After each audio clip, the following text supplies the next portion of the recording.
Welcome to सर्ववृक्ष। मैं ऋषिकेश एक बार फिर एनसीईआरटी केमिस्ट्री क्लास 11th के पार्ट 4 के साथ। लास्ट लेक्चर में हम लोगों ने फंडामेंटल साइंटिफिक क्वांटिटीज़ के बारे में पढ़ा था, उनकी एसआई यूनिट के बारे में पढ़ लिया था। अब हम स्टार्ट करते हैं, हमें मास एंड वेट से स्टार्ट करना था, तो हम स्टार्ट करते हैं मास एंड वेट से। तो मास क्या होता है? मास ऑफ सब्सटेंस, मास क्या होता है? अमाउंट ऑफ सब मैटर प्रेजेंट इन इट। ठीक है, किसी सब्सटेंस का मास क्या होता है कि उसमें कितना अमाउंट ऑफ मैटर प्रेजेंट है, वो उसका मास हो जाएगा।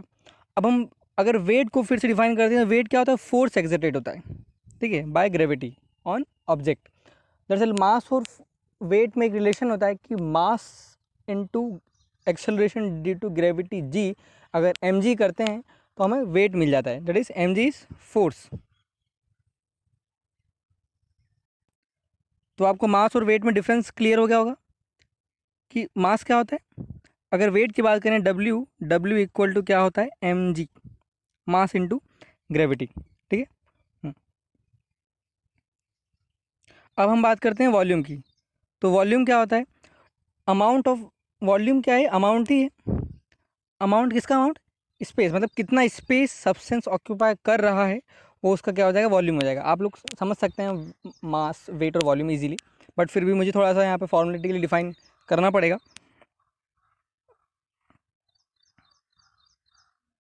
अब जो मास ऑफ सब्सटेंस है उसको पता करने के लिए हमारे पास लेबोरेटरीज में क्या होता है, केमिस्ट्री की लैब में क्या होता है? एनालिटिकल बैलेंस होता है। एनालिटिकल बैलेंस, ठीक है, ये आपको फिगर में दिख रहा है कि क्या होता है एनालिटिकल बैलेंस। ठीक है, चारों तरफ से ग्लास से कवर होता है। ठीक है, तो अलग अलग ये पॉइंटर स्केल होता है, यहाँ पर स्केल भी होता है, इधर बीम होता है, यहाँ पर इसको करने से पेन जो है वो ऊपर नीचे हो जाता है। ठीक है, ये जो नीचे लगे होते हैं लेवलिंग स्क्रूज लगे होते हैं, ताकि आप उसको चारों तरफ से बराबर बराबर बैलेंस कर सकें। ये पेन होता है इस तरफ, जिस पे आप जिसको आपको वेट करना है वो रख सकते हैं, और बाकी एक साइड आपको अगर 5 ग्राम, 1 ग्राम, 0.1 ग्राम, ये सब इस तरह से वहाँ पे रख सकते हैं। तो आपको एनालिटिकल बैलेंस क्लियर होगा। आप जब एक बार अपनी लैब में जाएंगे तो वहाँ पे आपको इसको और अच्छे से इंट्रोड्यूस करवा दिया जाएगा, हम वहाँ पे इससे फेमिलियर हो सकते हैं। यहीं फिर से वॉल्यूम को कंटिन्यू करते हैं। तो वॉल्यूम की यूनिट क्या होती है? वॉल्यूम क्या होता है? Length into length into length बोल सकते हैं हम। ठीक है, साइड का क्यूब वॉल्यूम होता है ना, अगर हम किसी क्यूब की बात करें। हाँ, तो मतलब उसकी मीटर इंटू मीटर हुआ यूनिट, तो मीटर क्यूब क्या हो जाएगा उसका? ऐसा यूनिट हो जाएगा। आप देख सकते हैं कि वॉल्यूम जो है वो फंडामेंटल क्वांटिटी से मिलकर बना है। 3 फंडामेंटल क्वांटिटी, मतलब क्या कि 3 बार अगर मैंने साइड को मल्टीप्लाई किया तो मुझे वॉल्यूम मिल गया, मतलब साइड इंटू साइड। तो मतलब हमने क्या यूज़ किया? मल्टीप्लिकेशन किया साइड साइड साइड का। अब कुछ कन्वर्जन है, तो 1 लीटर इक्वल टू 1000 ml, और क्या बोल सकते हैं? 1000 सेंटीमीटर क्यूब। ठीक, हाँ, तो आप ध्यान इसको इस तरह से याद रख सकते हैं कि 1 ml equal to 1 centimetre cube, और 1 litre equal to 1 decimetre cube.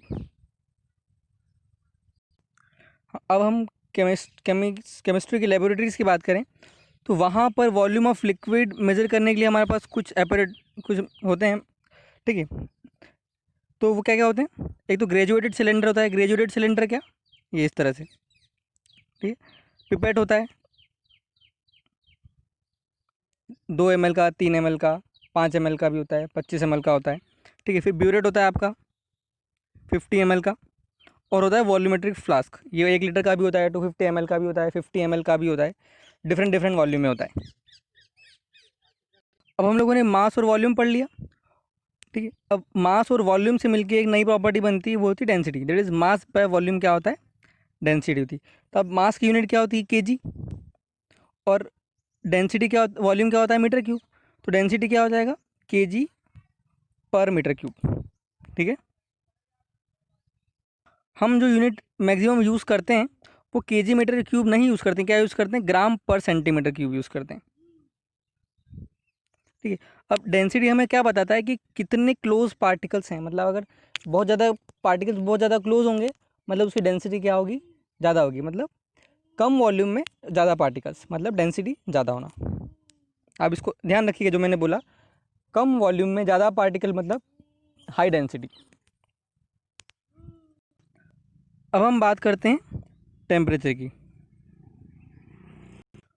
तो जो टेम्परेचर है उसको हम डिग्री सेल्सियस और फ़ारेनहाइट और केल्विन में यूज़ करते हैं, ठीक है। हाँ, अब ये इसका किस तरह से कन्वर्जन होता है फ़ारेनहाइट और डिग्री सेल्सियस का, ये मैं आपको बताता हूँ कि अगर हमें फ़ारेनहाइट को डिग्री सेल्सियस में कन्वर्ट करना है या डिग्री सेल्सियस को फ़ारेनहाइट में कन्वर्ट करना है, तो हमें ये रिलेशन यूज़ करना है, Fahrenheit equal to 9/5 time of degree Celsius plus 32। मतलब अगर आपको कोई टेम्परेचर डिग्री सेल्सियस में दिया है, आप यहाँ पुट करेंगे तो आपको वही चीज़ किस में मिल जाएगी, फ़ारेनहाइट में मिल जाएगी, अगर आप इस इक्वेशन में पुट करते हैं तो। वैसे ही सेम हम केल्विन को डिग्री सेल्सियस को कन्वर्ट कर सकते हैं, ठीक है। तो ये क्या होता है, degree Celsius plus 273.15 equal to kelvin में टेम्परेचर आ जाएगा। जैसे फॉर एग्जांपल अगर हम आइस की बात करते हैं, तो आइस क्या होता है, मेल्टिंग पॉइंट 0 डिग्री सेल्सियस, है ना।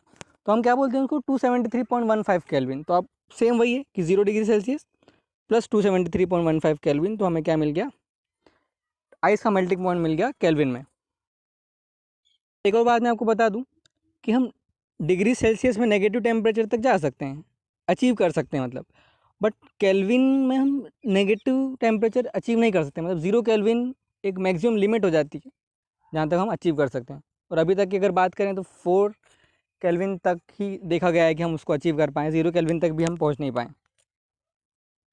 ये कुछ टेम्परेचर है जो थोड़ा सा हमें इतना नॉलेज होना चाहिए कि फ्रीजिंग पॉइंट वाटर कितना होता है, 0 डिग्री सेल्सियस होता है। अगर केल्विन में बात करें तो 273.15 केल्विन होता है। और अगर फ़ारेनहाइट में बात करें तो 32 डिग्री फ़ारेनहाइट होता है। अगर हम रूम टेम्परेचर की बात करें तो 25 डिग्री सेल्सियस को हम रूम टेम्परेचर मानते हैं, और 77 डिग्री को क्या बोलेंगे, मतलब फ़ारेनहाइट। और अगर केल्विन में कन्वर्ट करते हैं तो 298 केल्विन हो जाएगा।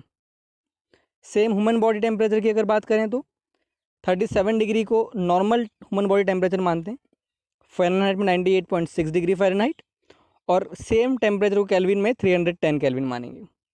आप सभी को मालूम है boiling point of water 100 degree Celsius होता है, फ़ारेनहाइट में 212 डिग्री फ़ारेनहाइट होता है, और केल्विन में 373 केल्विन होगा। तो ये थी 3 टेम्परेचर स्केल्स जो मैंने आपको बताया, जिसमें हमने freezing point of water, room temperature, boiling point of water, human body temperature के बारे में जाना। अब हम बात करते हैं अनसर्टेनिटी इन मेजरमेंट। मतलब क्या है कि आप कितनी एरर कर रहे हैं, ठीक है। फॉर एग्जांपल अगर मेरे पास मैंने सोडियम मेटल लिया, उसका मास है 2 ग्राम, ठीक है। बट जब मैंने उसको एनालिटिकल बैलेंस से वेट किया तो उसका मास अब मेरे से कितना आया, 1.98 और 2.0 कुछ आया, ठीक है। मतलब जो ये 2 से ज़्यादा और 2 से कम जो क्वांटिटी आ रही है वो क्या है, उसकी अनसर्टेनिटी इन मेजरमेंट है।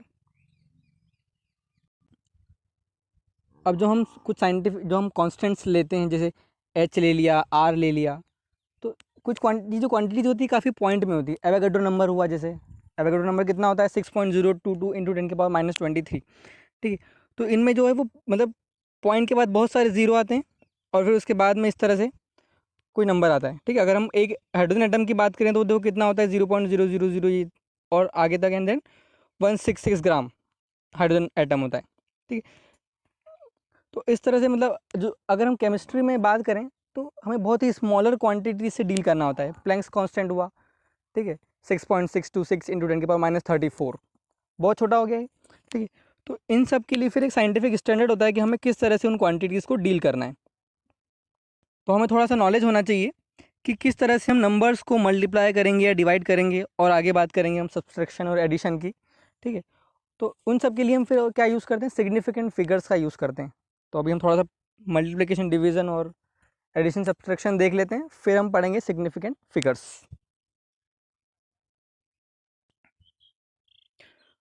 कुछ नहीं है इसमें मल्टीप्लिकेशन डिवीज़न में, ठीक है, वेरी इजी, कि अगर आप इन दो क्वांटिटीज़ को मल्टीप्लाई कर रहे हैं तो 5.6 इंटू 6.9 कितना होता है, 38.64, और 10.5 इंटू 10⁻8 पावर प्लस कर देंगे तो 10⁻13 हो जाएगा, ठीक है।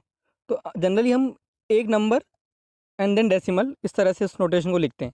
तो 38.64 को मैंने क्या लिख लिया, 3.864, बस इधर एक फिर एक जीरो इधर बढ़ा दिया, 10⁻14 कर लिया। सेम इसी तरह जैसे 24.50 10⁻8 है क्वांटिटी, तो मैं क्या करूँगा, बस पहली क्वांटिटी के बाद ही मुझे डेसिमल यूज़ करना है, 2 पॉइंट डेसिमल यूज़ कर लिया। अब 10⁻8 था, तो मैं इधर छोटा कर रहा हूँ, तो मेरे को इधर 10 वाली पावर वाली क्वांटिटी को बड़ा करना पड़ेगा। तो 10⁻8 से मैंने क्या कर लिया, उसको 7 कर लिया। क्लियर। सेम ऐसे आप डिवीज़न में यूज़ करेंगे, ठीक है। मतलब आपको डेसिमल से पहले एक नंबर रखना है। जैसे ये 0.4909 आया, तो इसको आपको 4.9 में कन्वर्ट करना है। तो सीधी सी बात है, जब इसको आपने छोटे से बड़ा किया तो अगली टर्म को आपको बड़े से छोटा करना पड़ेगा। तो आपने 10 की पावर माइनस से 10 की पावर -8 कर दिया। एडिशन सब्ट्रैक्शन में भी आपको ध्यान रखना है कि जैसे एक आपको सेम पावर वाली टर्म्स पहले बनानी पड़ेगी, ठीक है। वहाँ आपको ये नहीं करना है कि पहले एक डेसिमल के पहले एक नंबर ले लो और फिर आपको इस एडिशन सब्ट्रैक्शन में क्या ध्यान रखना है कि आपको पावर सेम करनी है। पावर सेम करने से क्या होगा, आप उस पावर को कॉमन ले पाएंगे और फिर इजीली उन नंबर्स को ऐड कर देंगे, ठीक है। सेम, फिर आपने नंबर ऐड कर दिया, हाँ, फिर आपका आगे क्वेश्चन ईजी हो जाएगा।